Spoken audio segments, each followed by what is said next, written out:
दोस्तों, दुनिया में हमेशा कुछ ना कुछ रहस्यमयी और अद्भुत चीजें घटित होती रहती है। आपको लग रहा होगा कि अभी दुनिया में कुछ नया देखने को बचा ही नहीं है, लेकिन फिर भी दुनिया में हर रोज ऐसी कई घटनाएं घटित होती है जिनके पीछे की वजह ऐसे ही कुछ अजीब घटनाएं दिखाएंगे जो आपने पहले कभी नहीं देखी होंगी और जो घटनाएं इंसानी समझ के भी बाहर है। तो ये वीडियो काफी इंटरेस्टिंग होने वाली है और रहस्यमय भी, तो इसे लास्ट तक जरूर देखना।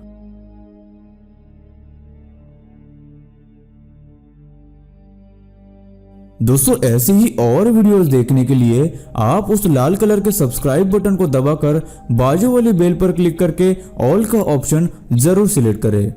आ गया है। इसी तरह कनाडा में भी एक लेक है जिसमें तरह तरह के मिनरल्स भारी मात्रा में मौजूद है, जैसे मैग्नीशियम, सोडियम, टाइटेनियम वगैरह।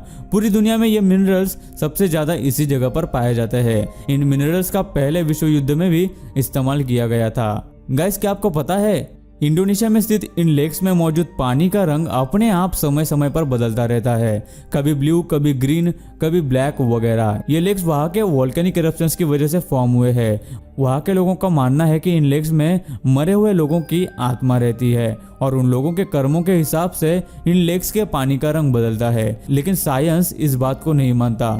मॉन्टेनिग्रो एक देश है जिसमें कई सारे छोटे गांव है। उन्हीं में से एक गांव में ये फाउंटेन ट्री है जो अभी आप देख रहे हैं। हर साल बारिश के मौसम के बाद इस पेड़ में से पानी का एक फाउंटेन निकलता है। पेड़ में कोई भी मशीन मैकेनिज्म नहीं है, बल्कि इस पेड़ से पानी अपने आप ही रहस्यमय तरीके से निकलते रहता है। बारिश के कारण जमीन में बहुत सारा पानी जमा हो जाता है जो बाद में प्रेशर की वजह से इस पेड़ की जड़ों से होकर ऊपर से बाहर निकलता है। यह फाउंटेन पिछले 25 सालों से इसी तरह से बहता रहता है।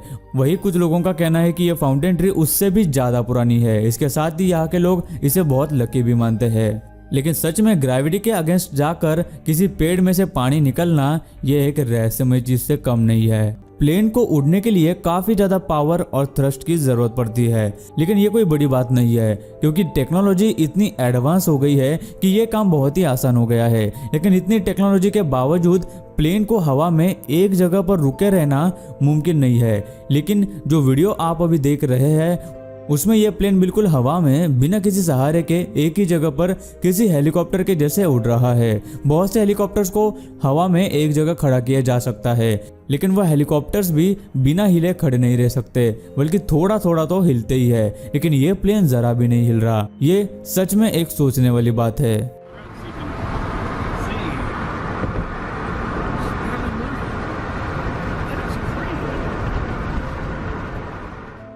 टोर्नेडो काफी खतरनाक और विनाशकारी होते हैं। ये हवा में कम ज्यादा होने वाले दबाव की वजह से बनते हैं, लेकिन नॉर्वे में आया ये टोर्नेडो बाकी आम टोर्नेडो से बहुत ही अलग और खतरनाक है। दिखने में ये समंदर से निकलता है। ये एक टोर्नेडो है जो ऊपर जाते बादलों से मिल रहा है। ये हवा के बजाय पानी का एक टोर्नेडो नजर आ रहा है। ऐसे टोर्नेडो 2018 में इटली में भी देखे गए थे, लेकिन शायद ही ऐसे टोर्नेडो धरती पर अक्सर कभी दिखाई देते हैं।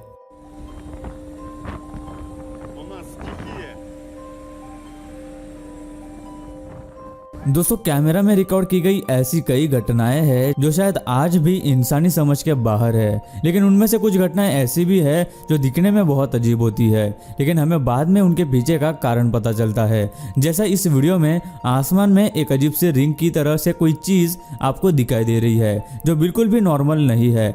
ऐसा लगता है कि यह कोई बड़े यूएफओ का निशान है या फिर बहुत से बर्ड्स का एक झुंड है, लेकिन ऐसा कुछ भी नहीं है, बल्कि ये वही के पास में एक ट्रांसफार्मर के जल जाने की वजह से उठा हुआ धुआं है, जिसे बाद में फायर डिपार्टमेंट ने बुझा दिया था।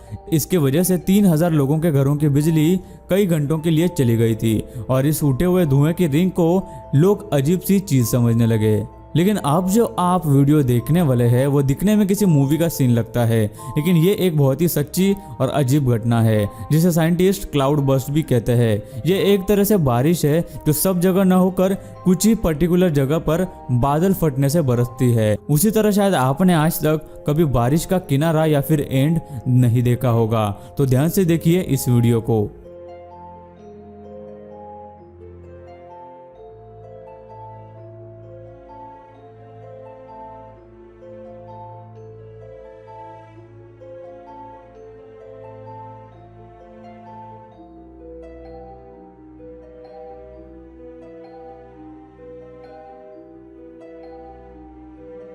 गाइज आपने कई अलग अलग आइलैंड्स देखे होंगे, लेकिन इस वीडियो में आप जो देखने वाले हैं वो आपने पहले कभी नहीं देखा होगा। इस वीडियो में ऐसा लग रहा है जैसे समंदर के नीचे बहुत बड़े बड़े एक्सप्लोजन्स हो रहे हैं, लेकिन क्या ये मुमकिन है और क्या वजह है इन एक्सप्लोजन्स की? असल में इन बड़े और गहरे समंदरों की सतह के नीचे जमीन में वोल्केनो होता है। जब वो लावा समंदर के तल से फटकर बाहर आता है तो ये धमाके होते हैं और इसके साथ ही जो पत्थर वगैरह उड़कर समंदर के सतह पर आते हैं और वहाँ जमा होने लगते हैं। और कहते हैं कि इसी तरीके से बहुत से आइलैंड्स बनते हैं।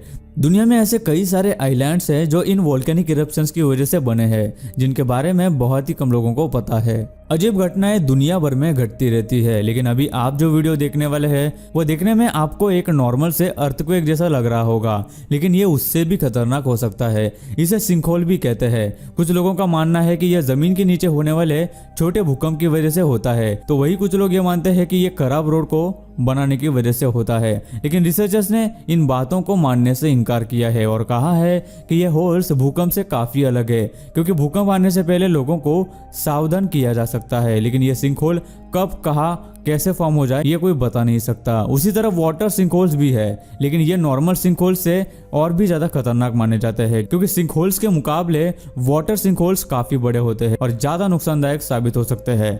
जैसे कि आप इस वीडियो में देख सकते हैं कि किस तरह इस तालाब में वाटर सिंकहोल्स फॉर्म हुए हैं और तालाब का पूरा पानी उसके अंदर जैसे गिरता ही जा रहा है, और यह पानी कहाँ पे जा रहा है ये भी एक रहस्य है। इस डेजर्ट में एक गड्ढे में जलती हुई आग दिखने में जितनी अजीब है, इसके पीछे का कारण कई ज्यादा अजीब और रहस्यमय है। 1971 में जियोलॉजिस्ट इस जगह नेचुरल गैस की खोज में यहाँ ड्रिलिंग कर रहे थे। तभी वहां जमीन में कुछ रिएक्शन हुआ और सारे मशीन्स इस गड्ढे में गिर गए, जिसके बाद उन जियोलॉजिस्ट को लगा कि यह बड़ा सा गड्ढा कई सारे पॉइजनस गैस रिलीज कर सकता है, इसलिए उन्होंने इस गड्ढे में आग लगा दी। और आज इतने सालों के बाद भी वो आग उस गड्ढे में जल रही है। वैज्ञानिकों के अनुसार इस गड्ढे के नीचे जमीन में कई सारे फ्लेमेबल गैसेस मौजूद है, जिसकी वजह से यहाँ की आग कभी बुझती नहीं। इस जगह को गेट्स ऑफ हेल भी नाम दिया गया है। खेती करने के लिए बनाए गए यह राइस टेरेस चाइना का एक बहुत ही सुंदर टूरिस्ट पॉइंट बन चुका है। सूरज की किरणें जब इन पर गिरती है तो यह नज़ारा और भी ज्यादा खूबसूरत दिखता है। यहाँ तक कि यूनेस्को ने इस जगह को वर्ल्ड हेरिटेज साइट्स में से एक डिक्लेयर कर दिया। हालांकि ये जगह खेती के लिए बनाई गई थी, लेकिन आज ये दुनिया की कई खूबसूरत जगहों में से एक मानी जाती है। साल 2000 में मैक्सिको के केव्स में 980 फीट नीचे ये बड़े क्रिस्टल्स पाए गए, जो कई 100 साल पुराने हैं। ये सेलेनाइट क्रिस्टल्स बहुत ही ह्यूमिड और ज़्यादा तापमान में फॉर्म हुए हैं। इन केव्स में 58 डिग्री तक का तापमान होता है। यहाँ इंसानों को बिना किसी प्रॉपर इक्विपमेंट या सूट के जाना मुमकिन ही नहीं है। ये दुनिया के सबसे बड़े सेलेनाइट क्रिस्टल्स है, जिसमें से सबसे बड़े क्रिस्टल की लंबाई 40 फीट तक है। लेकिन इतने बड़े क्रिस्टल्स जमीन के नीचे कैसे फॉर्म हुए, इस पर रिसर्चर्स आज भी कुछ नहीं कह पा रहे। बोट्स और शिप्स आपने कई बार पानी पे फ्लोट होते हुई देखी होंगी, लेकिन शायद ही फ्लोटिंग आइलैंड के बारे में आपने कभी सुना होगा।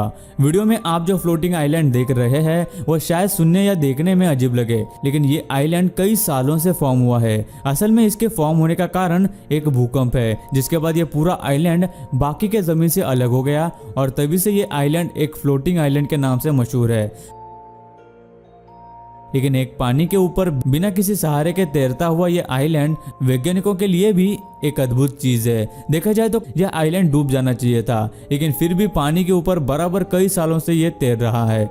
ये कैसे मुमकिन है, इसका जवाब मिलना अभी भी बाकी है। दोस्तों, बकरी एक ऐसा जानवर है जिसकी पैरों की बनावट को अगर देखा जाए तो ये कोई भी बता देगा कि ये बंदरों जैसी पेड़ों पर या फिर चट्टानों पर नहीं चढ़ सकती है, लेकिन पेट की भूख किसी से भी कुछ भी करवा सकती है। इस वीडियो में देखिए कैसे बकरियां पेड़ों की ऊंची से ऊंची टहनियों पर जाकर खड़ी है। इस नज़ारे को देखकर शायद ही कोई इस बात पर यकीन करेगा, लेकिन बात यह है कि ये टैलेंट सिर्फ मोरक्को की इन बकरियों के पास में ही है, क्योंकि ये बकरियां उन पेड़ों पर लगे उन फलों को खाने के लिए जाती है और ये कला उन्होंने सालों की मेहनत से इजाद की है। इसी तरह चट्टान और पहाड़ों पर रहने वाली बकरियों